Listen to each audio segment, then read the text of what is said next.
Good morning, everybody. This is Gertrude Mache here in Wellington, New Zealand.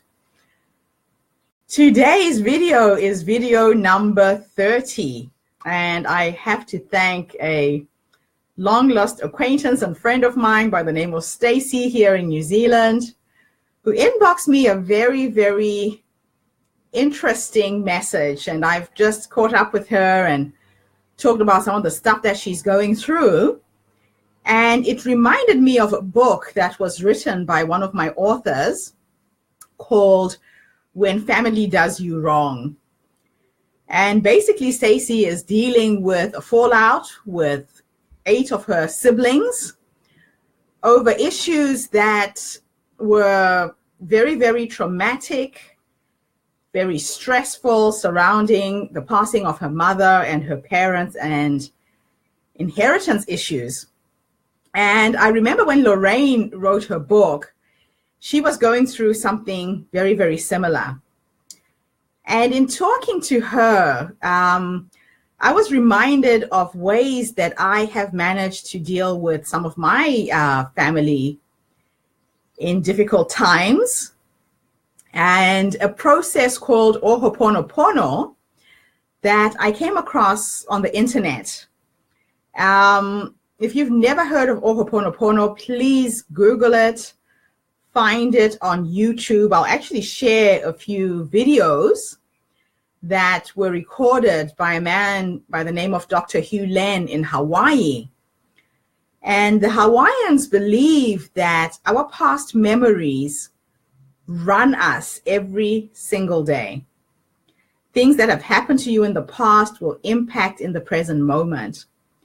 And Hooponopono is a cleansing ritual that is done by saying 4 statements.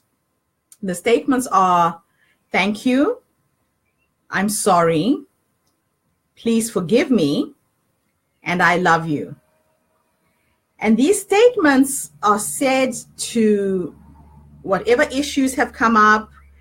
If it is a brother or a sister you're having to deal with, a husband, an aunt, a mother-in-law, a colleague at work, whenever stuff shows up in your awareness that is negative, you can dispense the negative energy around it by acknowledging it and saying thank you, please forgive me, I love you, and I'm sorry.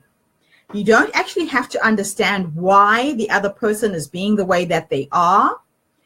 You don't have to understand anything at all, but just acknowledge its presence and how it's making you feel. And when I started practicing Hooponopono, I learned that you can only change how you feel and how you react to situations. You can't change anybody else.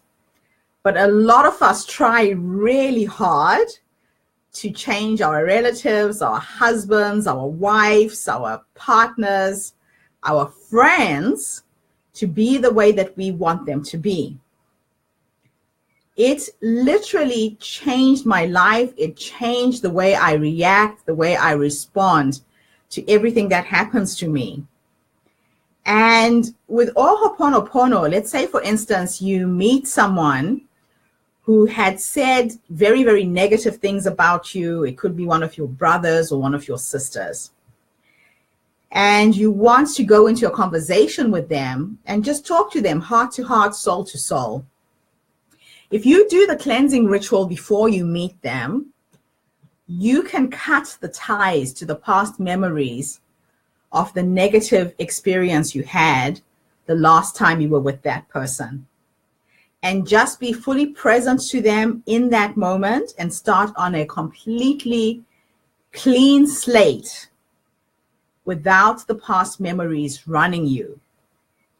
So for example, the chair that I'm sitting on has a memory of the last person who sat in this chair. It's not just with people, it's with innate objects as well. So if you have an office place, talking to your computer before you start working. A lot of photographers use this really well when they do a photo shoot, for example. And they'll say to the model, the camera loves you. And the honest truth is, the eye of the camera can be personified as the eye of the person who's going to view that picture when that photograph is taken. So as a model, you can look straight into the camera and connect with the person who's going to turn the page in that magazine and make them either fall in love with you or not. So photographers are onto something when they say that the camera loves you. So a few things that I shared with Stacy this morning was, she has little children who are missing their cousins. They are missing the family moments they used to have when family used to come to her home and connect, especially now, you know, in times of Christmas, when it's all about family and sharing and love. And she's going to have to substitute her family with other people in her life. She sounds like she has amazing in-laws. Maybe her partner's family can step into that role for the time being while she mends that bridge, mends the gap between her and her brothers and sisters going forwards. Distracting your kids with fun things to do and making other memories, taking lots of pictures, you know, go out and do something you haven't done at Christmas before. So they don't feel that sense of isolation that's been created by this family event that separated you from your siblings. And allowing yourself to be vulnerable. A lot of times in situations like this, we put on a staunch, strong face to literally protect yourself and defend yourself against the horrible things that have been said about who you are. One of the things that I have always thanked my mother for is that she taught me to never let people change me for who I am. She would always say to me, Gertrude, you have to remember that you are a good person. And Stacy, this is for you. Remember that at the very core of your being, you are a good person. And that's all that matters. And you need to believe that, and you need to remember that. So regardless of what your family have said, what your family are saying, you are a good person. And don't let them change you for who you are. So what I would do if I were you is I would connect. You come from a large family. There's 9 of you. How beautiful is that? To have 9 siblings. Out of those 9, there is going to be one of them who misses you just as much as you miss them. So pick up the damn phone, call your brother, call your sister, tell them that you miss them. Tell them how you feel right now. Tell them of the impact this has had on your little kids in missing their cousins around these times when family gathers. Just be honest. Be vulnerable. Your vulnerability will cut through all of the sadness and the bad things that have been said about you.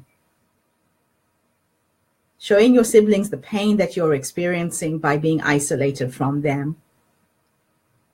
You guys sound like you had an amazing relationship. And normally in a family setting, just like in a work or a business setting, there is always one person who is dominant, who is respected, who everybody listens to.